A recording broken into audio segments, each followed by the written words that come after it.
What is up guys? Ngayong araw ay mahaba-haba na naman ang aking biyahe. Pupunta uli ako ng Frankfurt Airport para sumundo uli sa tatlong kababayan nating nurses dito sa Germany. Galing pala sila sa Pilipinas at nagbakasyon. At mula nga sa airport doon sa Frankfurt, idadalhin ko naman sila ng Schwerin. At ang distansya nga ng Frankfurt papunta doon sa kanila ay nasa 600 plus kilometers. O dire-diretsyon na 6 na oras na drive. At para magka-idea kayo kung gaano kalayo, para ko lang naman nag-drive mula Ilocos papunta ng Bicol. Ang pagkakaiba lang nila, dito mas mabilis dahil walang traffic. 6 na oras lang. At yan naman sa Pilipinas, from Ilocos papunta ng Bicol, nasa 12 oras. Kung baga, singlayo, pero hindi kasing tagal. At medyo malapit na nga ako dun sa Frankfurt, saka naman ako nakaramdam ng antok. Kaya titigil nga muna ako dito sa may gasolinahan para naman magkape. Mabilis lang naman ito dahil hindi na ako bibili. Dahil meron na akong baon. Saka hindi lang basta kape yung aking baon. Meron na din syempreng pagkain. Dahil alam ko, gabi na ako makakabalik. Dito na ako sa sasakyan kakain.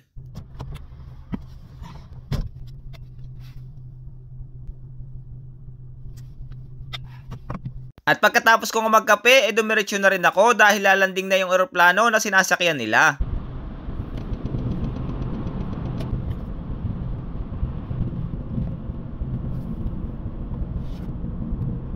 At yun nga guys, nakarating na rin ako dito sa airport. At medyo nanibago lang ako dahil madalas sa Terminal 2 ako sumusundo. At ngayon naman, dito ko naman sila susunduin sa Terminal 1. Tumawag na nga sila sa akin, andun na doon sila sa labas sa Gate 4.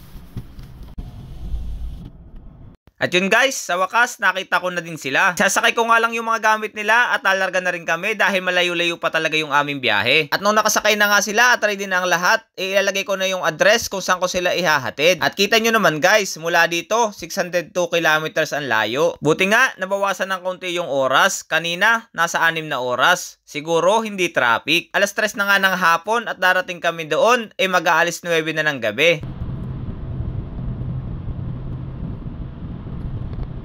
Buti na lang walang traffic at kakaunti ang sasakyan. Minsan kasi nagtatraffic din dito gawa ng construction ng daan. At unti-unti na nga lumulubog ang araw hanggang sa inabot na nga kami ng gabi. Pero ganun pa man, medyo malapit na rin kami. At sa sobrang layo nga, umilaw na yung reserve. Hudyat lang na kailangan ko na uling magpagas. At pagkatapos ko nga magpa-full tank, lumarga na agad kami. At ilang minuto nga lang ang nakalipas, sa wakas, at safe kaming nakarating sa kanila. Ibinaba ko nga lang yung kanilang gamit at sabi ko hindi na ako magtatagal dahil malayo pa at aabutin na ako ng madaling araw pabalik ng bahay. Okay nyo naman guys, mahigit 6 na oras uli ako magdadrive pabalik ng bahay. Time check, 9:26 na ng gabi. At bago nga mag alas 4 ng madaling araw, makakarating na ako ng bahay. At medyo nakakatakot nga dahil wala akong kasunod o nakakasalubong na ibang sasakyan dito sa daan. Nakakita nga ako ng gasolinahan at sabi ko dadaan muna ako para naman kumain. Bali magpapark na lang ako dito sa tabi at sa loob na lang ako ng sasakyan kakain. Bumaba nga ako ng mabilis para naman kunin yung pagkain sa likod ng sasakyan. Literal na mabilis yung pagkuha ko ng pagkain dahil nakaramdam talaga ako ng takot. At pumasok nga agad ako, sabay lock agad ng pinto. Paano ba naman? Ako lang pala yung tao dito. Time check, alas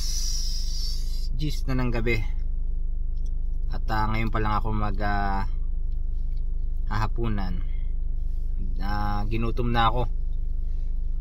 Kaya na pa ako kumain tanghali, hindi naman ako nakakain dahil naghatid nga ako. So medyo mahaba-haba yung biyahe namin, tapos yung pabalik 6 na oras. Kaya alas 4 na ako ng madaling araw makakarating sa bahay. Naghahanap ako ng parking na medyo may mga tao, kaso wala, gutom na. Dito na lang, tinala ko na lang yung pinto. Kasi walang dito, halos walang tao, ako lang. Gasolinahan yung tutong pinaradahan ko.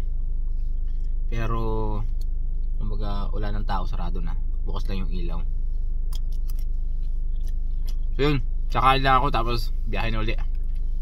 Ciao. Tingnan naman yung pinaradahan ko. Ayan. Tapos na akong kumain. Tapos walang tao talaga. So safe naman. Hindi naman masyado nakakatakot kumpara sa ibang lugar. Ayan na.